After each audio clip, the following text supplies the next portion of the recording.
Welcome to the Stoic Storyteller, your sanctuary for raw, unfiltered stories about the darker side of human nature. Here, we dive deep into the reality of life, the toxic relationships, the bitter betrayals, and the quiet, calculating art of absolute justice. My name is Ethan.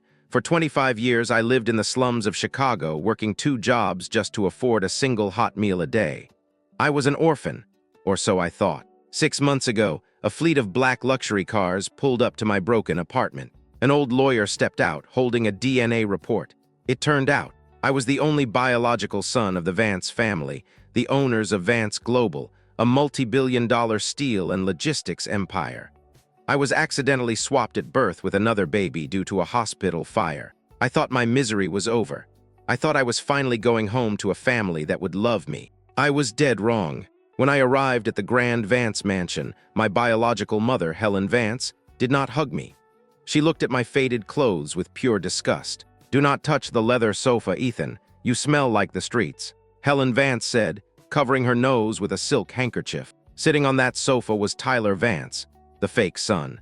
Tyler was draped in diamonds, looking at me with a smirk of absolute triumph. The family already knew the truth, but they did not care. They loved the impostor because he was raised in luxury. They brought me back, only to preserve their public image.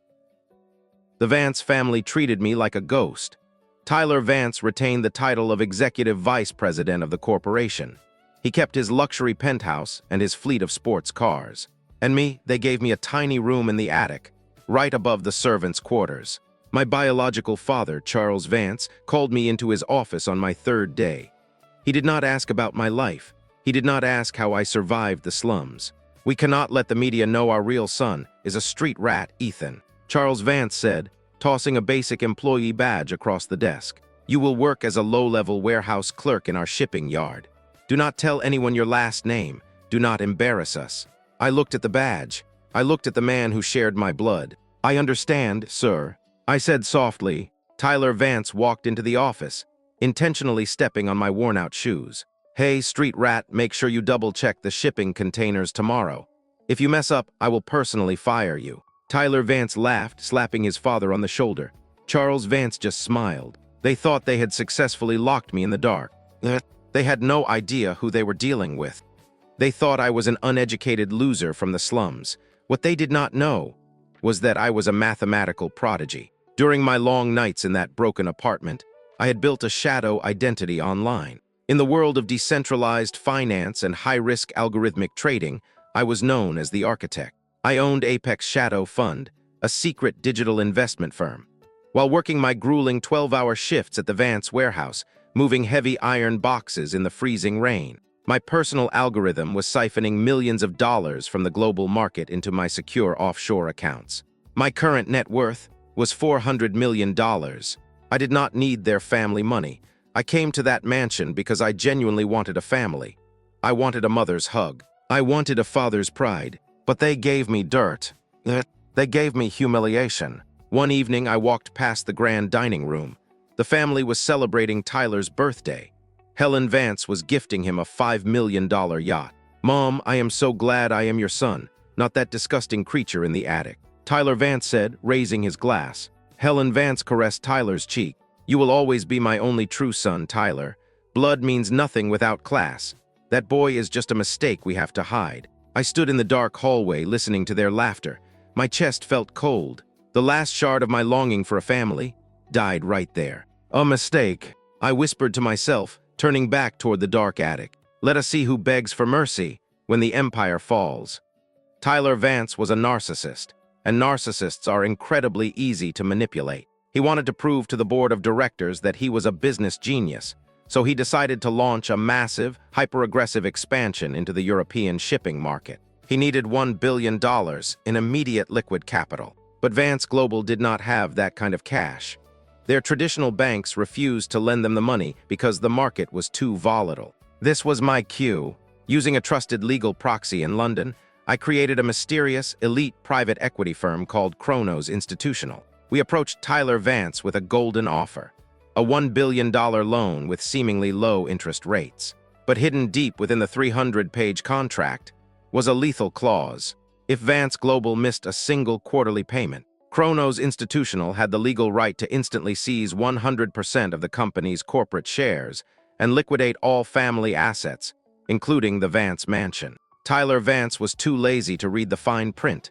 He wanted the glory. "This is the deal that will cement my legacy, Father.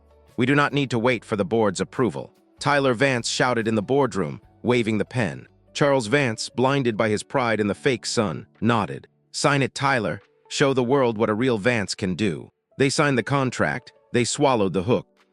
Deep and whole. 6 months passed. Tyler Vance's European expansion was a total, unmitigated disaster. He lacked the intelligence to manage the logistics network. Ships were delayed, contracts were canceled, and the company lost hundreds of millions of dollars in weeks. The first quarterly payment to Kronos Institutional was due on a Friday at 5 o'clock in the afternoon. Vance Global was completely broke. That morning, the mansion was in a state of absolute panic. Charles Vance was screaming at Tyler in the study. Helen Vance was weeping, trying to call her wealthy friends for a loan, but everyone refused to touch a sinking ship. I walked into the grand living room, wearing my dirty warehouse uniform, holding my grease-stained clerk jacket. Tyler Vance rushed out of the study, his face red with stress. Seeing me was the perfect outlet for his rage. He ran over and violently shoved me against the wall. "This is all your fault, you jinx," Tyler Vance screamed, spit flying from his lips. "Since you arrived, everything went to hell. Get out of my face before I kill you." Charles Vance walked out, looking at me with cold fury. "Pack your bags and get out, Ethan. You are officially fired from the warehouse. You are no longer allowed on this property. You are a curse to this family." I slowly straightened my uniform. I looked at my biological father. I looked at the fake brother. I did not yell. I did not fight. I smiled. "I will leave, Charles," I said, using his first name for the very first time. "But I am not walking away from my house. You are walking away from mine." I pulled out my secure encrypted phone. I tapped a single button. "Mr. Vance, your time has expired." A cold, metallic voice announced through the speaker. "The master of your debt has arrived." The grandfather clock in the grand lobby of Vance Global Headquarters struck exactly 5 o'clock. Inside the executive boardroom, the atmosphere was thick with the scent of raw panic. Charles Vance sat at the head of the long mahogany table, his tie loosened, his forehead covered in cold sweat. Tyler Vance was pacing frantically back and forth, biting his nails until they bled. "The wire transfer from Kronos Institutional. It hasn't arrived, Father." Tyler Vance stammered, his voice trembling violently. "They are not answering my calls. Their legal team has completely vanished." Charles Vance slammed his fist onto the table, shattering a crystal water glass. "You fool, you told me this expansion was foolproof. If we do not pay the interest in the next 5 minutes, they have the legal right to execute the default clause." Suddenly, the heavy double doors of the boardroom were violently pushed open. 2 tall men in sharp, midnight black suits stepped into the room. Behind them walked a young man. He was not wearing a tailored suit. He was wearing a faded, grease-stained warehouse uniform. His work boots left dirty tracks on the expensive Persian rug. "It was me." Tyler Vance stopped pacing. His eyes widened in absolute rage. "Ethan, what are you doing here, you disgusting rat? Security, get this trash out of my office, right now." I did not stop walking. I walked straight to the head of the table, pulling out the massive leather chair right next to Charles Vance. I sat down, crossing my legs. I looked at my biological father and smiled. "The security guards are busy, Tyler," I said, my voice dropping the submissive clerk tone completely, radiating a cold, crushing power. "They are currently helping the federal marshals log the corporate assets of my new company." Charles Vance stood up, his finger shaking as he pointed at me. "Ethan, have you lost your mind? This is a highly classified board meeting. You are a warehouse clerk. You have no right to stand in this room." The older lawyer standing behind me stepped forward. He opened a heavy alligator skin briefcase and placed a single, gold-stamped document onto the table. "Mr. Charles Vance, allow me to formally introduce my client," the lawyer stated, his voice echoing in the quiet room. "This is Mr. Ethan Vance. He is the sole founder, major shareholder, and absolute owner of Kronos Institutional. He is the man who lent you $1 billion. The boardroom went completely, terrifyingly dead silent. Tyler Vance stumbled backward, his knees hitting a leather armchair. No, that is impossible. He is a street rat. He was living in a slum. He does not have $1. I had $400 million before I ever stepped foot into your house, Tyler. I said softly, leaning forward, resting my chin on my hands. I did not need your family money. I did not need your corporate titles. I came to your mansion because I wanted a family. I wanted a mother. I stood up, my eyes locking onto Charles Vance. But you gave me an attic. You gave me scraps. You treated your own blood like a disease, while you let this fake son bleed your empire dry. Charles Vance's face turned from red to an ash-gray color. He looked at the contract on the table. He looked at my face, finally recognizing the sharp, mathematical intelligence in my eyes, the exact same intelligence his father used to possess. "Ethan, son," Charles Vance stammered, his voice suddenly weak, trying to reach his hand out to me. "We did not know. We were just trying to protect the corporate image. We can fix this.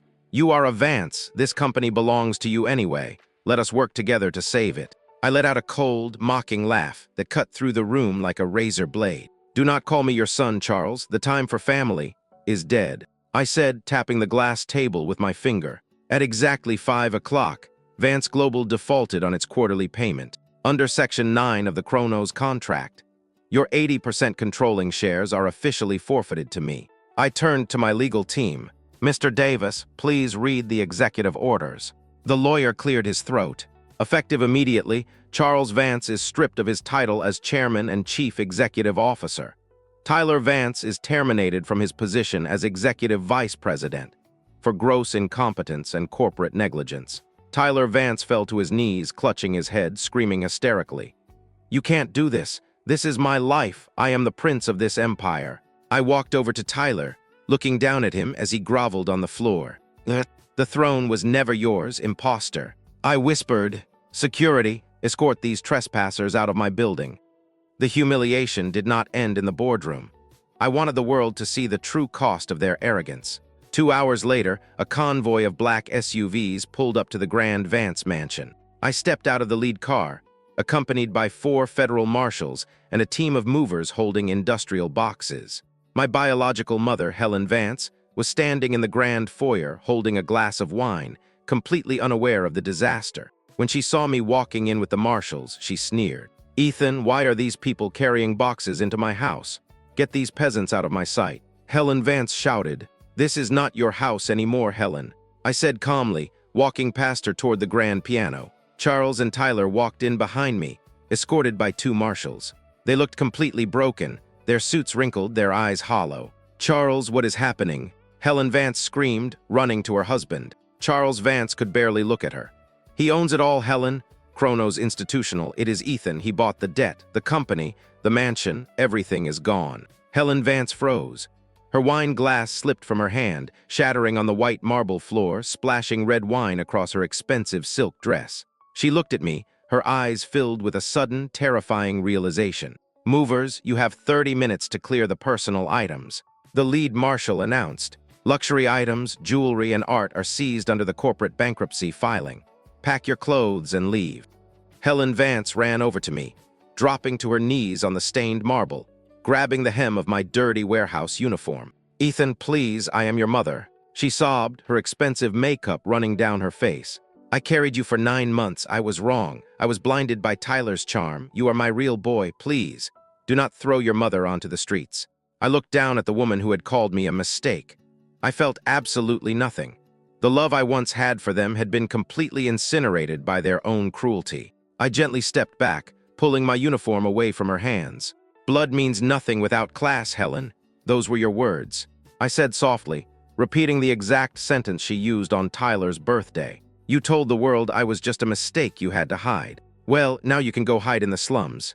30 minutes later, the Vance family stood outside the grand iron gates of the estate. Helen, Charles, and Tyler were clutching small plastic trash bags containing their cheap clothes.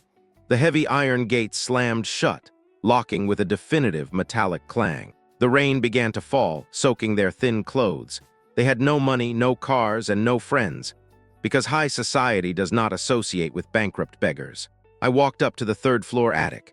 I stood by the small window, looking down at the 3 figures shivering in the dark driveway outside. I took off my dirty warehouse uniform jacket and tossed it into the trash can. I put on a pristine, custom-tailored black cashmere coat. The street rat was dead. The empire was mine. and the ledger was officially balanced. Part 3, The Ghost's Return. Chapter 11, The New Order. The media coverage of the Vance family downfall was a digital bloodbath. Every major business outlet across the country ran the footage of the former corporate royalty walking out of their own gates with nothing but plastic trash bags. The headlines were savage. Vance Global bankrupted by impostor executive. Real son reclaims the throne. I did not spend a single dollar on public relations. I did not need to. On Monday morning, I walked into the grand lobby of Vance Global headquarters. The entire corporate staff was lined up, standing in a state of absolute, terrified silence. They remembered me. They remembered the quiet clerk in the dirty warehouse uniform who used to move the iron boxes in the freezing rain. I walked past them, my black cashmere coat flowing behind me. My work boots were gone, replaced by perfectly polished leather Oxfords. I took the private elevator straight to the top floor. I walked into the chairman's office, the room where Charles Vance had tossed a low-level employee badge at my chest. I sat down behind the massive desk and opened my encrypted laptop. Call the global operations managers immediately. I ordered my legal proxy, Mr. Davis, over the intercom. The era of Tyler Vance's incompetence is officially over. We are restructuring the entire supply chain. Today, within 48 hours, I stabilized the company. Using $300 million of my personal Apex Shadow fund capital, I cleared the outstanding shipping debts, resecured the lost European contracts, and saved 10,000 jobs. The board of directors, who had once ignored my existence, now looked at me as if I were a god. They did not care that I was raised in a slum. They only cared about my mathematical mind. While I was solidifying my grip on the corporate world, the former Vance family was discovering the true, brutal reality of the slums. Because Tyler Vance had signed the Chronos contract under a fraudulent personal guarantee, his elite credit score was completely destroyed. Every luxury credit card was canceled. Every bank account was frozen. They could not afford a hotel in Beverly Hills. They were forced to rent a tiny, roach-infested basement apartment on the south side of Chicago, just 3 blocks away from the broken room where I had spent my childhood. Helen Vance, a woman who used to complain about the scent of a leather sofa, was now sitting on a stained mattress, listening to the sound of sirens outside the cracked window. "Charles, we have to do something. Tyler is sick." Helen Vance wept, rubbing her face with her rough hands. Her expensive manicured nails were broken and dirty. Tyler Vance was curled up in the corner of the room, shivering from a fever. Without his luxury lifestyle, his expensive imported alcohol, and his sycophantic friends, his fragile mind had completely collapsed. He spent his days staring at the ceiling, mumbling about his lost Bugatti. Charles Vance sat at a plastic table, staring at a pile of unpaid medical bills and eviction notices. "Nobody will hire me, Helen," Charles Vance said, his voice completely hollow. "The moment I tell them my name is Vance, they laugh in my face. They think it is a joke. We are blacklisted from every company in the city." They were experiencing the exact same helpless, pathetic degradation they had forced upon me. The universe was presenting them with the final bill. But my vengeance was a machine with multiple gears. I did not just want them poor. I wanted them legally erased. While auditing the internal corporate ledgers of Tyler's failed European expansion, my forensic accounting team uncovered something dark. To secure the initial shipping permits in Rotterdam, Tyler Vance had not just been incompetent. He had been criminal. He had authorized a series of massive, undocumented wire transfers to a rogue shell company in Panama. Transfers meant to bribe foreign customs officials. And Charles Vance had signed the executive authorization orders without looking at the details, completely trusting his precious golden child. I looked at the digital transaction receipts on my monitor. The data was crystal clear. It was a direct, textbook violation of the Foreign Corrupt Practices Act, a federal crime that carried a minimum sentence of 15 years in a federal penitentiary. I did not call the police. I did not call the FBI. I printed the documents out, placed them inside a sleek leather folder, and called my security team. "Locate the family," I told the head of my security. "Bring them to the warehouse," the exact same warehouse where they made me work the midnight shift. The rain was pouring heavily over the Chicago shipping yard, hammering against the corrugated iron roofs of the massive warehouses. It was exactly midnight. A black armored van pulled up to Warehouse 7. My security guards opened the doors, pushing Charles, Helen, and Tyler Vance out into the freezing mud. They were shivering, wearing cheap, wet coats they had bought from a thrift store. They were led inside the warehouse. The space was massive, lit only by a single industrial floodlight hanging from the high ceiling. Standing beneath that light was me. I was leaning against a stack of iron shipping containers, twirling an expensive gold pen between my fingers. "Ethan!" Helen Vance shrieked, falling to her knees in the wet dirt, her hands reaching out to me. "You brought us back. I knew you would save us. Look at your brother, he is dying. Please, give us a doctor, give us a second chance." Charles Vance stood behind her, his head lowered, his pride completely dead. I did not step forward to help her. I tossed the sleek leather folder onto the mud at Charles Vance's feet. "Open it, Charles," I said, my voice echoing coldly through the empty warehouse. With shaking hands, Charles Vance picked up the folder and opened it. As his eyes scanned the Rotterdam wire transfer records, his knees visibly buckled. He dropped the folder, looking up at me with absolute soul-crushing terror. "The Panama accounts," Charles Vance whispered, his voice cracking. You found them. Tyler committed international bribery, Charles. And you signed the authorization," I said softly, stepping into the light. "The federal prosecutors are already drafting the indictments. By tomorrow morning, the FBI will raid your little basement apartment." Tyler Vance suddenly let out a manic, desperate scream, rushing forward to grab my coat. "You did this to me," Tyler Vance yelled, his eyes wide with madness. "You stole my life. You were supposed to stay in the slums. I am the real Vance. I am the prince." Before he could touch my cashmere coat, two massive security guards grabbed him, slamming him face first onto the cold concrete floor, pinning his arms behind his back. "Let him go," I told the guards. I walked over, looking down at the fake son groveling in the dirt. "You were never a prince, Tyler. You were just a placeholder," I said, my voice dropping to an icy, dangerous whisper. "I have a legal document right here. It is an immediate confession of corporate fraud. If you and Charles sign it, I will use my legal team to negotiate a plea deal. You will serve 5 years in a minimum security facility instead of 20 years in maximum security. And I will provide Helen with a clean, safe apartment and a monthly stipend so she does not starve while you are locked away." Helen Vance looked at the document, then looked at her husband. "Sign it, Charles, sign it, please." Helen Vance screamed, grabbing her husband's arm. "I cannot live in that basement anymore.